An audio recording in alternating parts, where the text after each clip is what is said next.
Hello guys, मैं हूं मोहम्मद आप देख रहे हैं world real reaction YouTube channel. आपको हमारी वीडियोस लगे चैनल को ज़्यादा से ज़्यादा लाइक शेयर और सब्सक्राइब कर दें। तो चलते हैं, मेरे साहब की वीडियो है।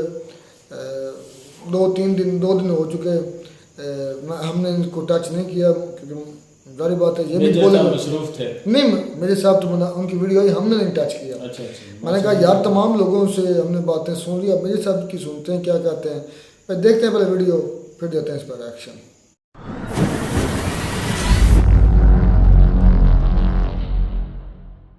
जो इजरायली वेजेस दे रहे थे, यानी कि जो इजरायली तनख्वाह दे रहे थे इन लोगों को, पैलेस्टीनियंस को, वो कुछ लोग कहते हैं 8 से लेकर 10 गुना ज्यादा थी जो उनको गाजा में मिलती है। तुम जानते ही नहीं कि एक नन्ही लाश का ये सब जो चीजें हैं ना, ये सब जो ड्रामेबाजी है, ये सब पैलेस्टीनियंस ने, यानी कि पूरा गजा एक शहर है जिसमें 20-25 लाख लोग रहते हैं। उसने बोला कि मैं इसका रबल, यानी बहुत ज्यादा मूड खराब है इजरायलियों का। जब अपनों की लाशें देखते हो तो मूड तो खराब होता ही है यार, दिल तो टूटता ही है, गुस्सा तो आता ही है। जय हिंद दोस्तों, मैं हूं मेजर गौरव आर्य और आप देख रहे हैं द चाणक्य डायलॉग्स। इस वीडियो को लाइक करिए, हमारे चैनल को सब्सक्राइब करिए, बेल आइकन दबाना बिल्कुल मत भूलिएगा दोस्तों आज की खबर नहीं, एक कहानी है और ये बड़ी इंटरेस्टिंग सी कहानी है। और जब भी कोई फेलियर होता है, जब भी कोई हार होती है ना, कहते हैं कि हार से बड़ा गुरु कोई भी नहीं होता है। जितना आप हार से सीखते हैं उतना आप कभी जीत से नहीं सीख सकते। ये कहानी है किस तरीके से हमास ने इजराइल की आंखों में धूल झोंकी, फरेब करा और किस तरीके से ये लोग इजराइल के अंदर घुसे। वो अलग बात है कि अभी उनको मार पड़ रही है और वो कूं कूं कूं जैसे होता है ना जानवर, कूं कूं कूं पीछे दुम दबा के भाग रहा है, वो अलग स्टोरी है। लेकिन इन्होंने प्लान कैसे करा, कितने सालों से प्लान करा, क्या क्या सोच के प्लान करा, क्या इन्होंने मजबूर करा इजरायलियों को कि तुम सोचो जैसा हम चाहते हैं। इनकी सोच पलटी, सोच बदली और किस प्रकार से अटैक करा दोस्तों, उसकी कहानी मैं आपको पहले सुनाऊंगा और उसके बाद जो ताजा तरीन खबरें हैं इस कॉन्फ्लिक्ट के बारे में और दुनिया की खबरें जो है वो मैं आपको सुनाऊंगा। अच्छा देखिए, स्टोरी कुछ इस प्रकार से है दोस्तों कि 2 साल तक प्लानिंग चली इसकी। पहले तो आप ये समझिए, 2 साल लगातार इसकी प्लानिंग चली कि कौन करेगा, कैसे करेगा, कौन से इलाके से करेगा, कितना पैसा चाहिए, हम कौन सा इंफॉर्मेशन वॉरफेयर यानी कि सूचना युद्ध वाला कौन सा गेम खेलें कि इजराइल कंफ्यूज हो जाए। और उन्होंने करा कैसे दोस्तों, ये देखिए। सबसे पहले इन्होंने इजराइल को यह भरोसा दिलाया कि जो हमास है, हमास वालों ने इजराइल को भरोसा दिलाया कि यार अब हम लड़ना नहीं चाहते, हम लड़ लड़ के तुमसे परेशान हो गए हैं, पिट पिट के हम हार चुके हैं, इतना पिटे हैं इजराइल से कि अब हम हार चुके हैं यार, वी आर वॉर वियरी, यानी कि वॉर से हमें अब थकान होने लगी है, अब हम तुम्हारे साथ लड़ना नहीं चाहते। एक इन्होंने ये कन्विंस करा इजराइल को। पहला पॉइंट दोस्तों, इसमें बोला कि साहब जो गाजा के वर्कर्स हैं, है ना, गाजा जो पट्टी है जहां पे अभी बमबारी चल रही है, जहां से हमास वाले आए थे, यहां के जो वर्कर्स हैं इनको यार इजराइल आने दो, ये भी 2 वक्त की रोटी कमा लेंगे। समझ रहा है मेरी बात? तो इजराइल ने सोचा कि जब गजा वाले इनके घर में पैसे आ जाएंगे, रोटी आ जाएगी, इनके बच्चों को एजुकेशन मिल जाएगा, इनके यहां बिजली आ जाएगी, पानी आ जाएगा, तरक्की आ जाएगी, विकास आ जाएगा, तो ये लोग फिर आतंकवाद छोड़ देंगे यार। क्योंकि एक आम आदमी, आम इंसान, एक कोई भी नॉर्मल आदमी तो ऐसे ही सोचता है कि यार अगर बंदा खुशहाल है, सब कुछ है, उसके बच्चे अच्छे स्कूल में पढ़ रहे हैं, उसके पास एक अच्छी स्टेबल नौकरी है, सब कुछ अच्छा है, और जो इजरायली वेजेस दे रहे थे, यानी कि जो इजरायली तनख्वाह दे रहे थे इन लोगों को, पैलेस्टीनियंस को, वो कुछ लोग कहते हैं 8 से लेकर 10 गुना ज्यादा थी जो उनको गाजा में मिलती। क्योंकि इजराइल की इकोनॉमी जबरदस्त है, बहुत पैसा है इजराइल के पास, और वहां पे लोगों को पैसा भी ज्यादा मिलता है, वेतन ज्यादा मिलता है, तो इजरायली लॉ के तहत बोला कि साहब कोई भेदभाव नहीं होगा, जब खुद को सैलरी दे रहे हो खुद के बंदों को, इनको भी वही सैलरी दो। तो 8 से लेकर 10 गुना ज्यादा इनको दोस्तों सैलरी मिली। और इजराइल को लगा कि क्योंकि इतना पैसा मिल रहा है, सब कुछ ठीक ठाक है और इनका घर इजराइल की वजह से चल रहा है, तो ठीक है, फिर ये लोग बच्चे को स्कूल में डालेंगे, माँ बाप का इलाज करेंगे और आम लोगों की तरह ये लोग रहना शुरू कर देंगे। ये दूसरा छलावा था जो हमास ने करा इजराइल के साथ। दोस्तों, जो हमास था ना, उसने इजराइल को ये इंप्रेशन दिया कि हम तुम्हारे साथ लड़ने के लिए तैयार नहीं है। मैंने बोला ना, वॉर वियरी, थकान हो गई है, उसने इंप्रेशन दे दिया और बार बार 2 साल में लगातार दर लगातार ये इंप्रेशन देता रहा कि यार हम तुमसे लड़ना बिल्कुल भी नहीं चाहते हैं, हम थक चुके हैं। हमास ने फिर सोशल मीडिया का इस्तेमाल करा, मेन स्ट्रीम मीडिया यानी कि टेलीविजन चैनल्स का इस्तेमाल करा, और जो बड़े बड़े फेमस लोग थे उनका इस्तेमाल करा, आम लोगों की आवाज का इस्तेमाल करा हमास ने, और ये यकीन दिलाया इजराइल को कि जो हमारे 2 मिलियन यानी कि तकरीबन 20 लाख लोग जो गजा में रहते हैं, गजा स्ट्रिप में रहते हैं, हमें उनके घर की फिक्र है। आप दिमाग सोचिए, इनका दिमाग किस तरीके से चल रहा है, इनका दिमाग कि हमें उनके घरों की फिक्र है, हमें यह फिक्र है कि उनका बच्चा स्कूल गया कि नहीं, हमें यह फिक्र है कि उनके माँ बाप को दवाई मिली कि नहीं मिली, हमें यह फिक्र है कि उनके घर में पानी और बिजली आई कि नहीं आई, हमें यह फिक्र है कि भाई उनके जो नाली घर के बाहर है वो साफ हुई कि नहीं, हमें यह फिक्र है कि साहब ये जो रोड है वो ठीक से गड्ढे इसमें भरे कि नहीं भरे, और रोड प्लेन है कि नहीं है, लोगों के पास नौकरी है, हमें यह फिक्र है। ये हमास ने इजराइल को विश्वास दिलाया, यकीन दिलाया, और दोस्तों 2 साल तक लगातार दिन रात ये छलावा करते रहे हमास वाले। दोस्तों 2021 की बात है, 2021 से आज तक इजराइल ने लगातार जो गाजा में रहने वाले लोग थे उसमें से हजारों लाखों लोगों को नौकरी दी। आप समझ रहे हैं, इजराइल ने, और उसमें हमास वाले लोग भी थे, और सबसे बड़ी बात, ये खुली नजर में ट्रेनिंग कर रहे थे। इन्होंने बोला छुप छुपाने की जरूरत नहीं है, खुल के ट्रेनिंग करो। यानी कि इसका मतलब नहीं कि हथियारों का इस्तेमाल वगैरह, लेकिन जो भी इनकी प्लानिंग चल रही थी खुलेआम चल रही थी। और इन्होंने इजराइल को इस तरीके से छलावे के जाल में फंसाया कि बॉस आप चिंता मत करो, हमें जो फिक्र है ना, हमें किस चीज की फिक्र है पता है, हमें इस चीज की फिक्र है कि जो घर में मुन्ना है ना, मुन्ना स्कूल जा रहा है कि नहीं, मुन्नी स्कूल जा रही है कि नहीं। पर किसको पता था कि जो आतंकवादी है वो तो आतंकवादी रहता है, उसके खून में आतंकवाद है यार, उसकी फितरत में आतंकवाद है, दहशतगर्दी उसके खून में है। आप उसको कोई नौकरी दे दो, आप कुछ दे दो, आप अभी वो इस्लामिक स्टेट वाले पकड़े गए इंडिया में, 4 लोग पकड़े गए, उसमें से इंजीनियर थे चारों के चार, पता है ना आपको, अभी हाल में पकड़े गए थे ना, हफ्ता 10 दिन पहले। जस्ट इमेजिन यार, इंजीनियर और इस्लामिक स्टेट के लिए काम कर रहा है। हो सकता है उनमें से कुछ लोगों को स्कॉलरशिप मिली होगी, हो सकता है उनमें से कोई ब्रिलियंट स्टूडेंट्स भी होंगे। आप कितना देखो, आप कुछ पढ़ा लो, कुछ कर लो, कोई नौकरी दे दो, जिसके दिल में दहशतगर्दी है उसके दिल में दहशतगर्दी है। आप सर के बल खड़े हो जाओ दोस्तों, आप कुछ नहीं कर सकते। उसको अगर फटना होगा ना, छाती पे 20 किलो RDX लगा के वो फट जाएगा, वो हो फिर civil engineer. Osama bin Laden भी इंजीनियर था बाय द वे, और Ayman al Zawahiri he was a doctor. देखो, अच्छा दोस्तों, ये तो हुई एक खबर। अब हम आते हैं, इजराइल के डिफेंस मिनिस्टर ने क्या बोला है कि उसने बोला कि हम जिनसे लड़ रहे हैं ना वो ह्यूमन एनिमल्स हैं, वो इंसान के भेष में एक्चुअली जानवर हैं, हम जानवरों से लड़ रहे हैं और हम उनके साथ वही बर्ताव करेंगे जो जानवरों के साथ करा जाता है। योआव गैलेंट ने यह अनाउंस करा कि complete siege of the Gaza strip, यानी कि गाजा को अब उसकी नाकाबंदी कर दो।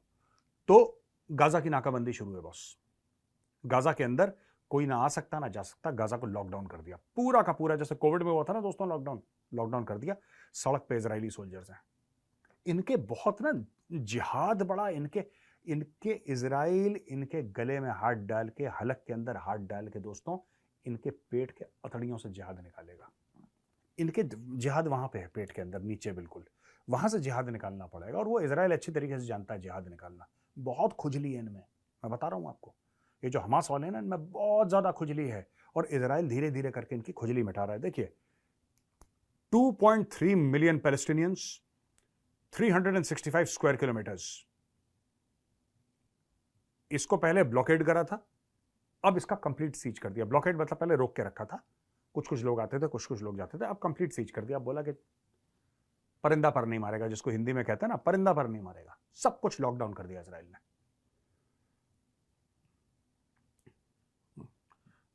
गैलेंट ने बोला है, I have ordered a complete siege on Gaza strip, मैंने गाजा स्ट्रिप को पूरा मैंने नाकाबंदी कर दी, पूरे गाजा स्ट्रिप की। और इसने कहा है ना वहां पे बिजली होगा, ना पानी होगा, ना तेल होगा, सब कुछ बंद, क्योंकि सब जाता ही इजराइल से है, सब ज्यादा इजराइल से है। इसने बोला सब बंद कर दो। डिफेंस मिनिस्टर ऑफ इजराइल ने बोला इजरायली फौजी चले गए, सब कुछ बंद कर दिया, सब कुछ। अब आएगा मजा इनको। ये बोला है कि Israeli air force has dropped 200,000 munitions and more than 1,000 tons, 1,000 ton से ज्यादा, भाई साहब 1,000 टन बम गिराए हैं गाजा में। मंडे तक गिराए थे इन्होंने, कल मंडे था, कल तक 1,000 टन बम ये गिरा चुके थे। और 20 हाई राइज रेजिडेंशियल बिल्डिंग्स, ये 20 इसमें से कई बिल्डिंगें निपटाई इन्होंने, कई 100 बिल्डिंगें निपटाई हैं, लेकिन 20 हाई राइज जो है 20 30 40 माले की लंबी लंबी बिल्डिंग रेजिडेंशियल, डाउन, खत्म, ओवर, थैंक यू।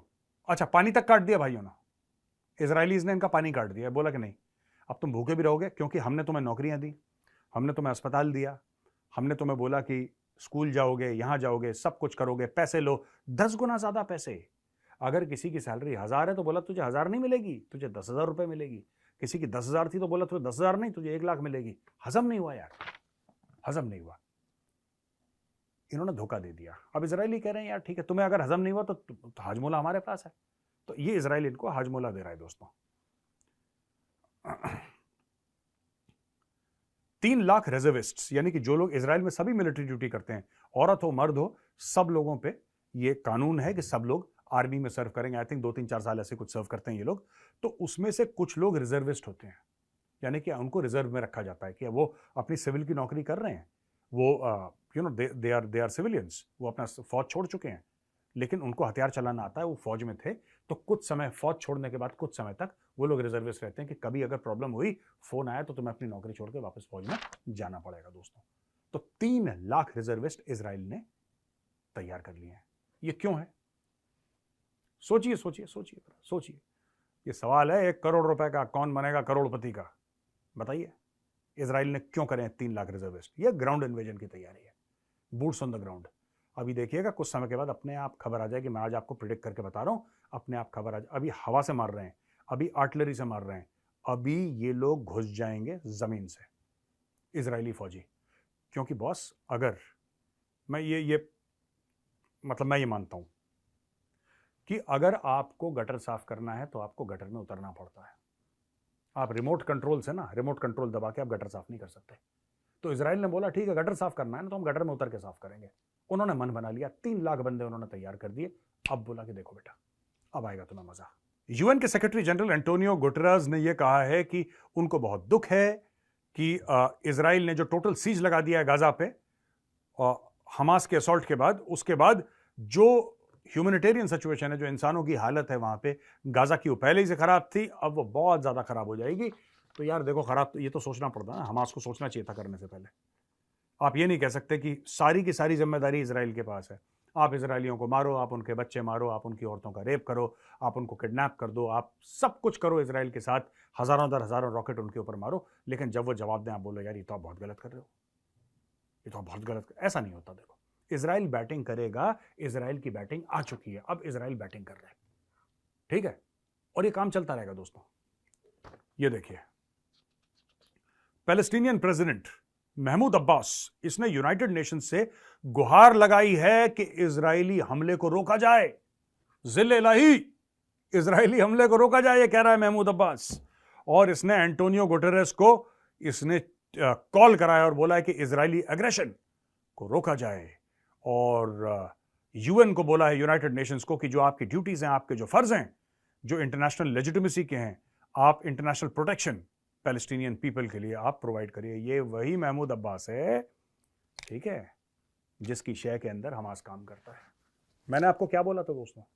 मैंने आपको 3 दिन पहले वीडियो उठा लीजिए चाणक्य डायलॉग्स का, 3 दिन पहले का उठा लीजिए वीडियो, आई थिंक 7 तारीख का, अगर मैं गलत नहीं, 7 या 8 का, दोनों में से एक दिन का आप उठा के देख लीजिए। मैंने बोला था ये विक्टिम कार्ड खेलते हैं, जो विक्टिम कार्ड हम लोग कहते हैं ना, बेचारा बन जाना, हाय मैं बेचारा, हाय मेरा सब कुछ लूट लिया, हाय मैं मर गया, हाय मैं, ये सब पैलेस्टीनियंस ने तो इन्वेंट करा है यार, ये पैलेस्टीनियंस ने इन्वेंट करा है। ये पत्थरबाजी करना, औरतों बच्चों को सामने लगाना, ठीक है, छोटे बच्चे को गोली पड़वाना, फिर उसकी लाश को ले जाना सबके सामने और बोलना कि ये जो नन्ही लाश का वजन कितना होता है तुम्हें मालूम ही नहीं है, तुम जानते ही नहीं कि एक नन्ही लाश का वजन। ये सब जो चीजें हैं ना, ये सब जो ड्रामेबाजी है, ये सब पैलेस्टीनियंस ने शुरू करी है। ये सबसे बड़े दुनिया के ड्रामेबाज यही लोग हैं, उसके बाद पाकिस्तानी ऑफ कोर्स, बट पहले नंबर पैलेस्टीन का आता है। अब देखो, महमूद अब्बास ये नहीं कह रहा कि हमास ने गलत करा, इजराइल चुप, इजराइल तो नौकरियां दे रहा था, इजराइल खाना पानी दे रहा था, इजराइल अस्पताल दे रहा था, स्कूल दे रहा था, इजराइल 10 गुना ज्यादा वेतन पे नौकरियां दे रहा था। क्या होता है, मैं हमास को लेके बोल रहा हूं, मैं फिलिस्तीन के लोगों को लेकर नहीं बोल रहा, मैं हमास को लेकर बोल रहा हूं दोस्तों, कि कुत्तों को ना घी हजम नहीं होता। देखो मैं आपको बता रहा हूं, कुत्तों को घी हजम नहीं होता, और हमास कुत्ते हैं। गंदे वाले, नॉट नॉट क्यूट वाले नहीं, वो गंदे वाले कुत्ते हैं, ठीक है। और अब इनकी खाल उतार रहा है इजराइल। तो महमूद अब्बास क्या बोल रहा है यूएन को, और फोन, हेलो हेलो यार, ये तो इजरायली बहुत मारता है, वो तो मारेगा। और तुम्हारी तो अभी 2 दिन में चीख निकल गई यार, क्यों हमास वालों? महमूद अब्बास, महमूद भाई तुम्हारी 2 दिन 3 दिन में चीख निकल गई। नेतन्याहू का प्रोग्राम है 1 साल तक। उत्तर प्रदेश में हम लोग कहते हैं पंचायती मार, जब 5 तरफ से मार पड़ती है उसको पंचायती मार कहते हैं। ओ भाई साहब, अभी तो बहुत मार, हौसला रखो मेरे अजीज हमास के दोस्तों, हौसला रखो। अभी तो तुम्हें जूते पड़ने हैं 1 साल और। नेतन्याहू कह रहा है कि पेट नहीं भरेगा 1 साल से पहले। 1 साल तक तुम्हें मार मार के जब तक ये लोग सुअर नहीं बनाएंगे, इनको खुशी नहीं मिलेगी। पुरानी हिंदी पिक्चरों में कहते हैं ना, मिलॉर्ड केस आईने की तरह साफ है, इनको तो पड़ने हैं जूते। तो अभी से ये अब्बास रोने लगा। अब्बास कह रहा है यार ये तो बहुत मारते हैं इसराइली, यहूदी बहुत मारता है। तो यहूदी तो मारेगा बेटा, तुम्हें खुजली आई थी बहुत पहले अटैक करने की। अच्छा देखो, इजराइल के प्राइम मिनिस्टर के 2-3 बॉस स्टेटमेंट्स हैं जो मैं आपके साथ शेयर करना चाहता हूं। बड़े मजबूत, बड़े तगड़े स्टेटमेंट, और मैं तो नेतन्याहू का फैन हो गया।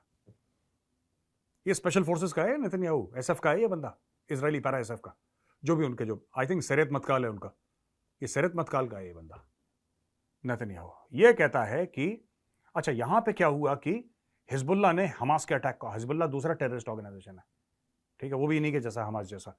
उसने बड़ी तारीफ शरीफ करी कि आपने ना बहुत अच्छा काम करा। अब इजराइल ने बोला है कि हम गाजा को और हमास को इतना मारेंगे कि मिडिल ईस्ट जो है, जहां पे पूरा एरिया है, ये पूरा एरिया बदल देंगे हम। समझ रहे हैं आप क्या बोल रहा है? और ये प्रधानमंत्री बोल रहा है इजराइल का, कह रहा हम पूरा एरिया बदल देंगे, आप देखना। अगर कुत्तों को घी हजम नहीं होता तो हम उनको हजम करवाना जानते हैं, घी हम उनके पेट से घी निकाल लेंगे अगर हजम नहीं हो रहा। तो उसने बोला कि we will change the Middle East. और बेंजामिन नेतन्याहू ने यह भी बोला गाजा को, गाजा के सिविलियंस को, कि आप लोग हट जाओ। यानी कि देखो गजा, ये भी इंसानियत वाली बात है। उसने गजा के जितने लोग थे ना, उन्होंने बोला तुम अपनी जान बचा के, मैं तुम्हें टाइम दे रहा हूं, तुम निकलो यहां से, निकलो यहां से। और बोला I will turn it into rubble. यानी कि पूरा गजा एक शहर है जिसमें 20-25 लाख लोग रहते हैं। उसने बोला कि मैं इसका रबल, यानी कि मैं पूरे शहर का मलबा बना दूंगा, मलबा। और ये मलबा बनेगा, मैं आपको बता रहा हूं। अभी इजरायली टैंक घुसेंगे बीच में, अभी तो इनको कुछ नहीं पता है। अभी इजरायली टैंक घुसेंगे दोस्तों, अभी तो हवाई जहाज से हमला हो रहा है, आर्टिलरी फायर होगी, इजरायली टैंक घुसेंगे, वो सड़कों पे जाएंगे, वो सड़कों से बिल्डिंगों में अपनी तोपों से मारेंगे। मरकावा हैं टैंक्स इनके, इजराइल के मरकावा। अभी तो मरकावा जाएगा, तब आएंगे मजे, ठीक है, हमास को तब आएंगे मजे, तब स्वाद आएगा इनको थोड़ा सा। क्योंकि जैसा मैंने बोला ना, कुत्तों को घी हजम नहीं होता, हमास को भी घी हजम नहीं हुआ दोस्तों। अच्छा जी,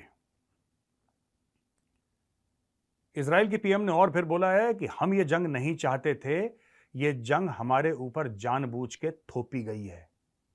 हम नहीं चाहते थे जंग, हमारे ऊपर ये जंग थोपी गई है और हम इसका जवाब देंगे।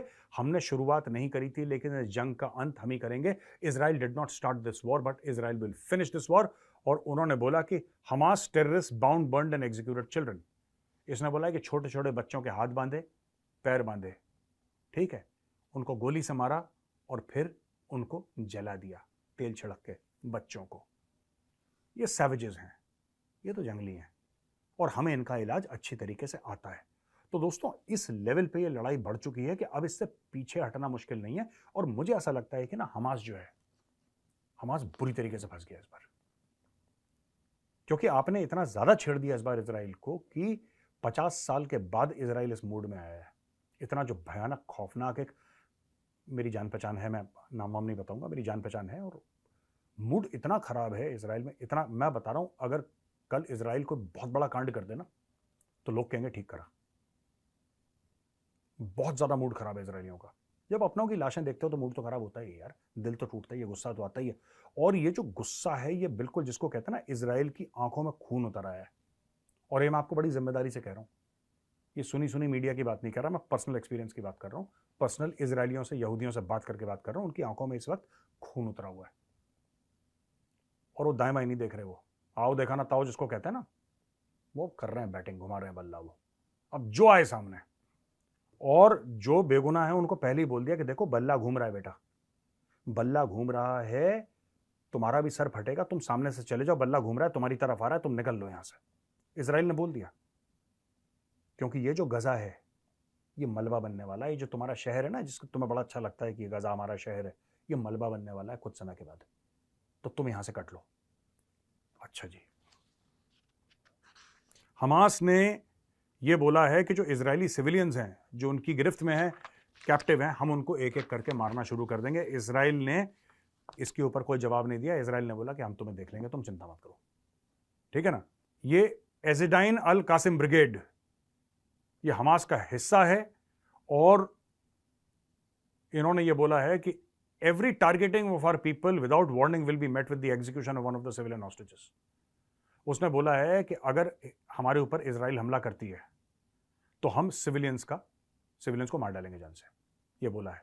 हमास के आर्म्ड विंग के स्पोक्स पर्सन अबू उबैदा ने यह बोला है कि हम इस्लामिक तरीके से चल रहे हैं और जो इजराइल के कैप्टिव्स हैं, यानी कि जो इजरायली इनके बंदी हैं, उनको हम सेफ रख रहे हैं बिल्कुल। और इन्होंने बोला है कि ये इजराइल ने हमारे घरों पर बम चलाए हैं, बिना बताए हमारे घरों पर बमबारी करी है।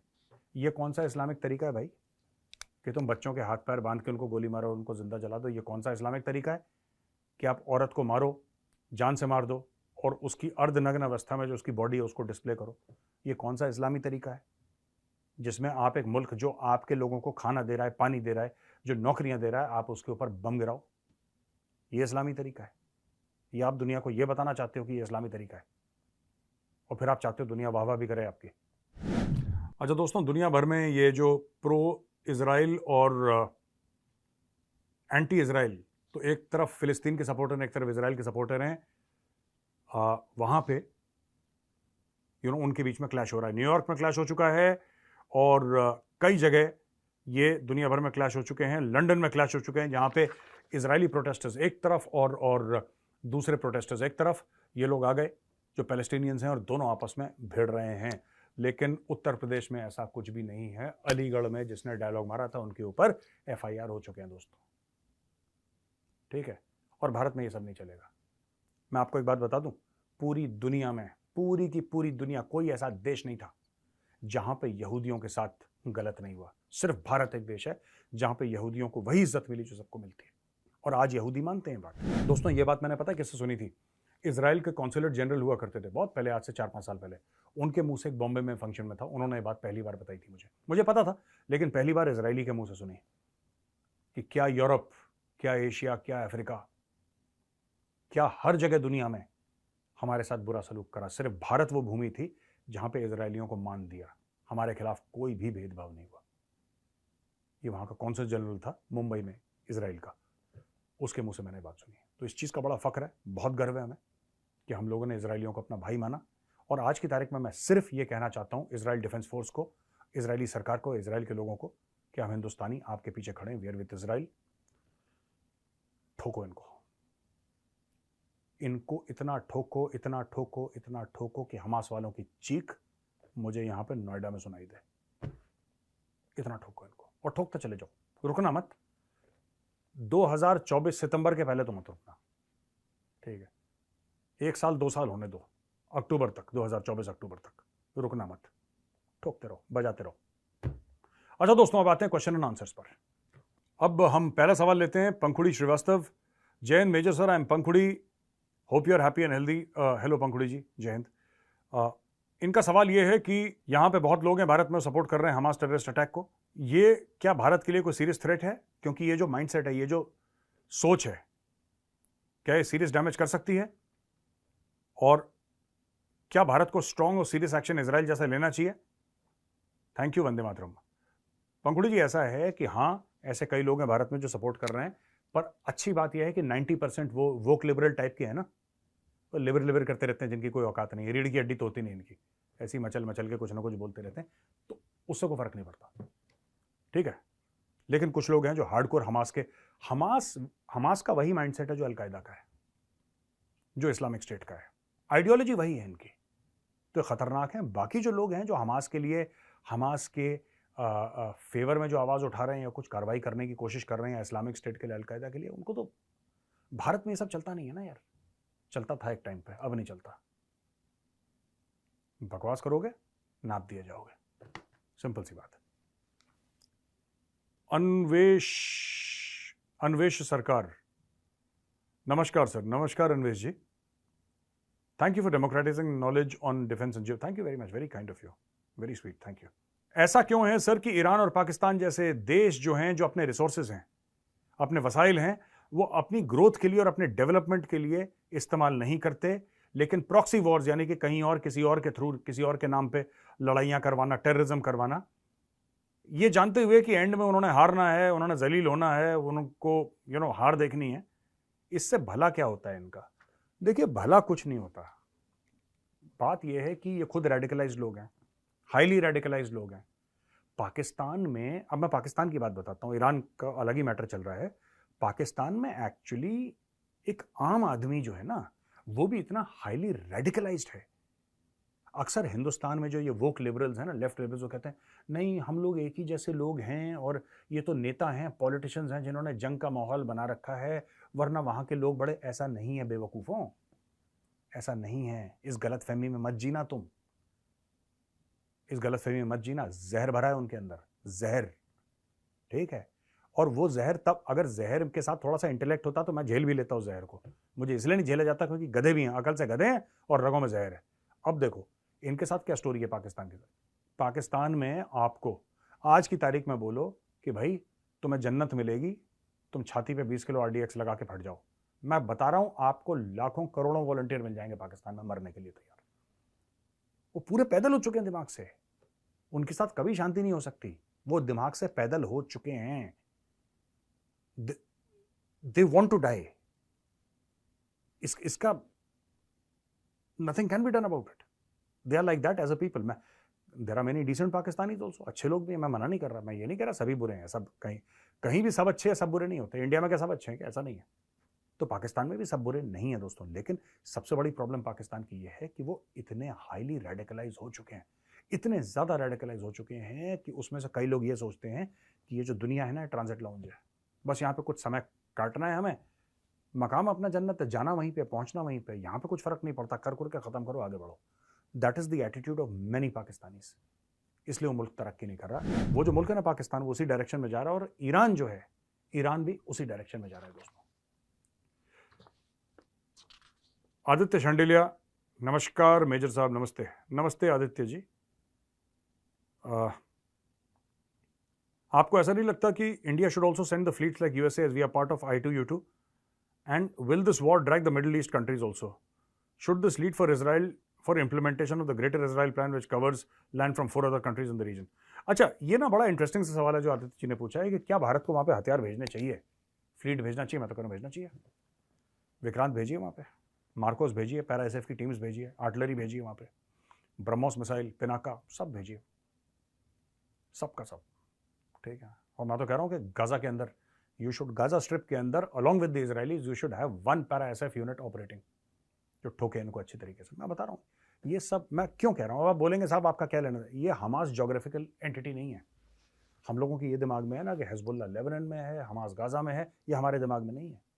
इनका आइडियोलॉजिकल अलाइनमेंट अलकायदा के साथ है, इनका आइडियोलॉजिकल अलाइनमेंट लश्कर तैयबा के साथ, जैश मोहम्मद के साथ है। वही जिहाद का पुराना वही रोना, वही छाती पीट के रोना, है जिहाद, अल जिहाद, फलाना जिहाद। आप जहां एक जिहादी को मारोगे, आप गाजा में एक जिहादी को मारो, रावलपिंडी में उस दूसरे जिहादी के भाई को दर्द होगा। तो जब तक उसको दर्द हो रहा है रावलपिंडी में, it's not a problem. India should support Israel because Israel supported us. मैं कह रहा हूं अगर आपको ट्रूप्स नहीं भी भेजने फिलहाल के लिए, आप कम से कम भारी मात्रा में हथियार भेजिए इजराइल, भारी मात्रा में। आप उनको 100-200 फ्री ऑफ कॉस्ट, मैं कह रहा हूं, बिना मुफ्त में, कोई पैसा लेने की जरूरत नहीं है। इजराइल को आप 100-200 ब्रह्मोस मिसाइल भेजिए, 100-200 ब्रह्मोस मिसाइल, ठीक है। और इजराइल को भेजिए पिनाका सिस्टम्स, 15, 20, 25 टकाटक पिनाका सिस्टम। पिनाका एक बार चलेगा ना भाई साहब, ऐसे चलता है जैसे कृष्ण भगवान का सुदर्शन चक्र चलता है। अब देखना, पिनाका में एक बटन दबाया और रॉकेट एक साथ कई फायर हुए, यहां से, और 2 मिनट के बाद गजा में सब लोग कहेंगे वल्ला हबीबी, हैप्पी दिवाली, ये हो जाता है दोस्त।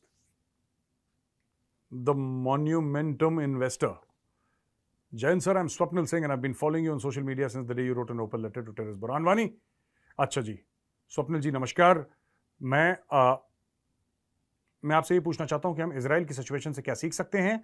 हमारे साथ भी ऐसे पाकिस्तान और चाइना जैसे होस्टाइल नेबर्स हैं और रेडिकलाइज्ड यूथ और एंटी नेशनल एलिमेंट हैं, और we are doing well in terms of economy हमारी, फॉरेन अफेयर्स, डिफेंस ठीक चल रहा है, लेकिन फिर भी दरवाजे हर समय किले के अंदर से ही खुलते हैं।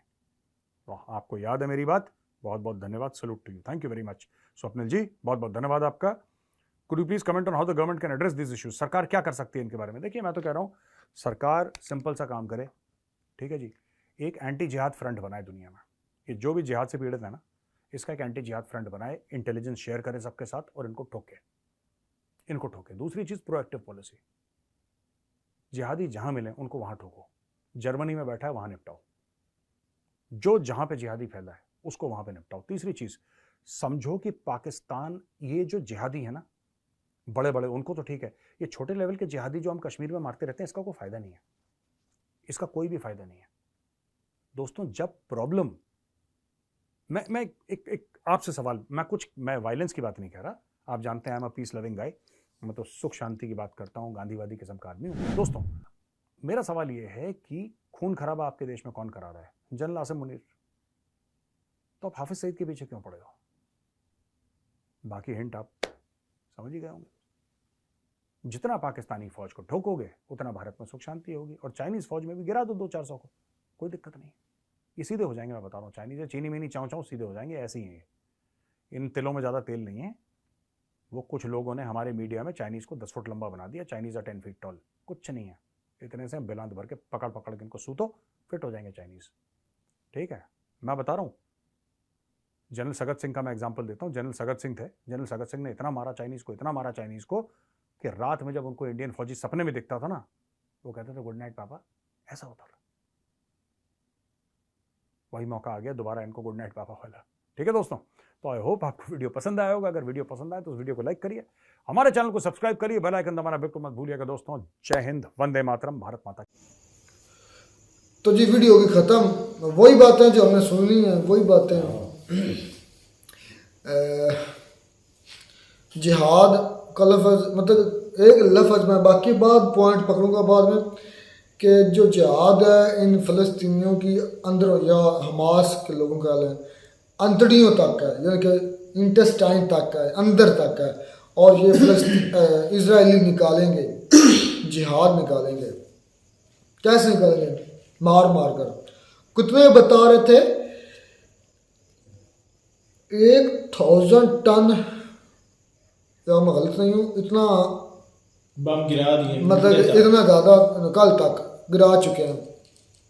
तो यार ये आगे सोए पड़े हैं, इनके पास जो कुछ भी सब फेंक दें। यार जुल्म बताया था एक वीडियो में पहले, जुल्म ये है कि इनको ना इजाज़त थी फ़लस्तीनियों को आर्मी बनाने की, ना फ़लस्तीनियों को इजाज़त थी बम वगैरह रखने की, इस तरह अच्छा, ये इसका मतलब है ये हाँ जी, स्लेव भी थे। हालांकि ज़मीन इनकी अपनी थी, वो उधर ऊपर से आए हैं, लेकिन इनको इजाज़त नहीं। ये मेजर साहब है ना, काफ़ी इंडियंस मैंने देखे जो इजराइल को बड़ा सपोर्ट है इसमें कर रहे हैं कि नहीं, इजराइल को भाई सपोर्ट नहीं, करते हैं। एक मैंने आज मेरे हाथ से चढ़ी है एक वीडियो, और भी काफ़ी आई है, AMU आई थिंक यूनिवर्सिटी का नाम, मुसलमान होंगे। हाँ, मुझे पता नहीं ये किसकी एब्रीवेशन है, AMU यूनिवर्सिटी है, जाके सर्च करें। हिंदुस्तान टाइम्स वाले की वीडियो में आज मैंने देखी है, ज़ाहिर बात है मैं टच रहता हूँ, और वीडियो AMU यूनिवर्सिटी के हिंदुस्तान पर ये वीडियो चली हुई है। वीडियो उनकी रिपोर्ट है कि उन्होंने बाकायदा रैली या एहतजाज किया फ़लस्तीन के हक़ में, इजराइल के अगेंस्ट। मुस्लिम हो गए ना, मुस्लिम है या नहीं है, मुआ उनका DNA नहीं चेक किया, लेकिन थे। मैंने ये किसी और चैनल से भी नहीं, हिंदुस्तान टाइम्स से देखी है ये न्यूज़, उनकी वीडियो देखी है, उनकी रिपोर्ट पढ़ी है कि AMU के स्टूडेंट्स उनके, और फिर मैं आप ये बताऊं, 3 के 4 जो स्टूडेंट्स हैं उनके ऊपर FIR हो गई है कि आपने ये क्यों किया। हाँ यार ये कमाल हो गया है कि FIR इंडिया के अंदर भी सपोर्ट कर रहे हैं लोग फ़लस्तीन को, और जो कर रहा हूँ मुझे नहीं पता क्यों FIR हुई है। हो सकता है उन्होंने परमिशन ना ली हो एहतजाज की, ये भी हो सकता है। तो परमिशन भी लेनी पड़ती। बाज़ ऐसी जगह होती है जहाँ आप नहीं एहतजाज कर सकते, आपको एहतजाज करने से पहले परमिशन लेनी पड़ती है गवर्नमेंट से। ये भी सिचुएशन हो सकती है। लेकिन इतना ज़रूर है कि उनको FIR हुई है और उधर एहतजाज हुआ फ़लस्तीन के हक़ में। लोगों को अक्सरियत जो है ना लोगों की, उनको ये पहले मालूम नहीं था कि जो इजराइल उनके घर में घुस के आए रोज़ वहाँ पे तशद्दुद या वहाँ पे जो बर्बरियत करता था वो इनको दिखाई नहीं देती थी। लेकिन आज जो कह लें कि वीडियो वायरल हुई या उन्होंने इस तरह अटैक किया है इजराइल के अंदर, ये इस पे सब चिल्ला उठे हैं कि भाई जो है हमास है वो एक टेररिस्ट तंजीम है, मुल्क भी उनका हो और मुल्क में काबिज भी इजराइल हो, और फिर भी अगर रिटेलिएट करें, जवाब दें या वो अपने मुल्क की खातिर लड़ें, तो तब भी दहशतगर्द हमास ही होगा, फ़लस्तीनी होगा, इजराइल टेररिस्ट नहीं होगा। TTP अगर करता है टेररिस्ट है, अगर समा बिन लादेन करता है तो टेररिस्ट है, अफगानी करते हैं तो टेररिस्ट है, हमास करता है या इस तरह की मैंने एक बात नोट की है, मैं आपकी बात काटता हूँ। काट तो यार बात का मजाक खराब कर देते जी जी करें। तो अगर मुस्लिम अच्छा करें बोले, अगर मुस्लिम कोई भी यार करे अपनी हक की खातिर तो वो टेररिस्ट हो जाता है। अगर इसके मुकाबले में कोई भी गैर मुस्लिम करता है तो उसको टेररिस्ट नहीं कहा जाता, हालांकि वो मुस्लिम से ज्यादा दूसरों पर जुल्म करते हैं। ये मेजर ने भी कभी नहीं कहा, आलोक अंकल ने भी कभी नहीं कहा, मैंने तो खैर किसी से भी इंडियंस के जो है ना मुझसे ये कभी नहीं सुना। और बजाय इसके को उसको कंडेम करने की उसको कहते हैं कि टेररिस्ट की हमला किया गया भाई। इससे इतने सालों से फलस्तीन पर उनकी माएं बहनें की इज्जतें लूटी जा रही हैं, उनको मारा पीटा जा रहा है, उनकी जमीन हथियार जा रही है, उनको नहीं कहा है। मेजर साहब तो कह रहे हैं कि उनको तनख्वाहें, उनको नौकरियां दी हैं, उनको पानी दिया, उनको बिजली दिया, उनको वो तो मेजर साहब तो ऐसे कह रहे हैं जैसे मेजर साहब वहां पे जॉब करते रहे हो। नहीं ये तो है असल में ना, इजराइल ने वल्लाह लम की इसमें कोशिश की, ये हकीकत बात है। पाकिस्तान वो तो ऐसे स्टोरी बता रहे हैं जैसे वो उन्होंने यार ये सच भी हो सकता है ना, हमने कौन सी इस पर सर्च की, लेकिन पाकिस्तान न्यूज़ चैनल पर ये ज़रूर है कि इजराइल ने जो फ़लस्तीन की लाइट भी कट ऑफ कर दी। तो इसका मतलब ये कि लाइट इजराइल से ही आ रही थी, इजराइल दे रहा था ना जॉब्स भी इजराइल दे रहा था ना, चाहे वो ऊपर से आकर बैठा है। लेकिन इजराइलियों ने ये सोचा होगा ना कि ये शायद हमने इनके कब्जा किया है और इनको नौकरियां देंगे, और जो बच्चे कुछ हैं कुछ को मार दिया, कुछ को भाग गए, और जो बच्चे कुछ हैं वो मतलब कि हम उनको नौकरियां दें, जिनका जहन ठीक हो जाएगा, हमारे साथ मोहब्बत करने लग जाएंगे। लेकिन ऐसा कभी भी नहीं हुआ। अगर आप किसी के मुल्क में घास बांधना, जुल्माना या जोर ज़बरदस्ती कब्जा करते हैं ना, तो वो आपके कभी भी, उनकी औलादें भी नहीं आपके खैर खा हो सकती, उनकी औलादें भी आपके लिए अच्छा नहीं सोच सकती, ये उनकी सोच गलत थी। एक कंट्री में रहते हुए एक कंट्री के जो बशिंदे हैं उनके साथ इतना जुल्म ज्यादती किया जाए और बाद में उनसे भलाई की जाए, तो वो क्या जो उनके साथ ज्यादती की जाती वो भूल जाएंगे? कभी नहीं बोलते। रहमतुल्लाह कुछ बोलने लगा जी। रहमतुल्लाह, मैं कह रहा हूँ फलस्तीनी को नौकरी देने वाला इजराइल होता कौन है? अच्छा, इसकी वजह क्या है? वजह ये है कि इजराइल जो है ये ऊपर से आया, इनका मिशन ही था कि फलस्तीन को ख़त्म करना है। फलस्तीनियों के साथ वो झड़पें करे और जो इलाका जो है ना रोज़ जो दिन ब दिन जो है ना वो अपने हिस्से में कर रहे हैं और वहाँ पर डेवलपमेंट कर रहे हैं। फलस्तीनियों ने बेचारों ने क्या नौकरियाँ करनी, क्या उन्होंने डेवलपमेंट करनी, वो तो उनके साथ लड़ रहे हैं। ये को उनकी बहादुरी है, कोई बड़ी बात नहीं कि इजराइल फलस्तीनियों को नौकरियाँ दे रहा है और बिजली फराहम कर रहा है। ये तो वो बेचारे आगे से कुछ कर नहीं सकते। और जो UN है, मैं तो उनके हैरान हूँ। मुझे तब आपने बताया कि अभी पता चला है कि उसने ये पाबंदी लगाई कि आप अपनी आर्मी भी नहीं बना सकते। उसने शुरू की है। सुना उन्होंने ऐसे डरते डरते बयान दिया है कि अगर बिजली खुराक ये बंद कर दी जाएंगी तो वहाँ पे जो है बहुत सूरत हाल जो है बहुत कशीदा हो जाएगी। ऐसे बयान दिया जा रहा था जैसे कोई डरा हुआ बंदा नहीं देता, कोई ये नहीं कहना होता है ऐसा स्ट्रिक्ट एक्शन लिया जाए, वो कोई नहीं। UNO में UNO यहाँ पे इजराइल या अमेरिका जो है वो हमला कर देना किसी भी कंट्री पे, चाहे जो भी हो, खास करके मुसलमान कंट्री जो, तो फिर UNO बस हल्का फुल्का बयान देकर अपनी जो जान छुड़वाता है, जैसे आज उन्होंने दिया है।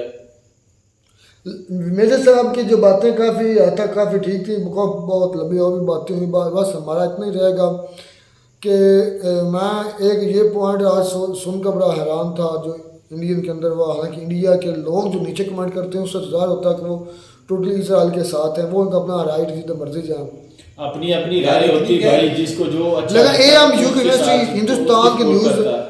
आई है, उन्होंने एहतजाज किया फ़लस्तीन के हक़ में इसराइल के ख़िलाफ़। USA के अंदर एहतजाज हुए हैं, पूरी दुनिया में एहतजाज हो रहे हैं US मतलब इसराइल के ख़िलाफ़ और इंडिया उसके फ़लस्तीन के हक़ में। इतना सच्चा प्यार बाप और बेटे का कमाल है, पहली मर्तबा देखा है, इतना कभी मैंने नहीं देखा पहले। क्या मतलब? कौन सा इजराइल और इंडिया का बाप बेटा है? और क्या है, और कैसे? आप रिश्ता कैसे कैसे मानते है? हैं? वो चाइना और पाकिस्तान को कह सकते हैं बाप बेटा, अगर कोई थोड़ा चाइना पाकिस्तान की हिमायत कर दे या पाकिस्तान चाइना के हक में कुछ दोनों आपस में कर लेते हैं तो बाप बेटा हो जाते हैं। तो हम इसको, मैं तो बाप बेटे कहूँगा, आप जो इसराइल बेटा है, इंडिया बाप है। ये मसला तो कोई और ही लग रहा है मुझे तो। मतलब आप मतलब कि जो इसराइल है वो बाप है और इंडिया बेटा है।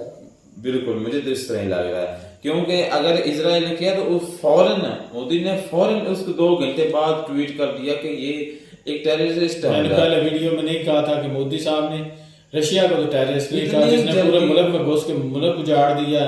तो उधर बात दोस्ती की आ जाती है ना, जब दोस्ती की बात हो तो दोस्तों को तो बुरा भला नहीं दोस्त कहा नहीं जाता। मफाद के, मुफाद भी है ना, दोस्त दोस्ती मुफाद की कहाँ से वजह आती से ही तो दोस्ती है भाई। दोस्ती ताबित होती है जब मफाद होता है। भाई मुफाद की वजह से तो दोस्ती है उनकी, वैसे कंट्रीज की क्या आपस में दोस्ती है? खैर जी, वीडियो काफ़ी पहले लंबी हो चुकी, तो उम्मीद करते वीडियो अच्छी लगी होगी। वीडियो चैनल को ज़्यादा से ज़्यादा लाइक शेयर सब्सक्राइब कर दें। मिलते हैं नई वीडियो में नया डाउट साथ, तब तक लीजिए इजाज़त। अल्लाह।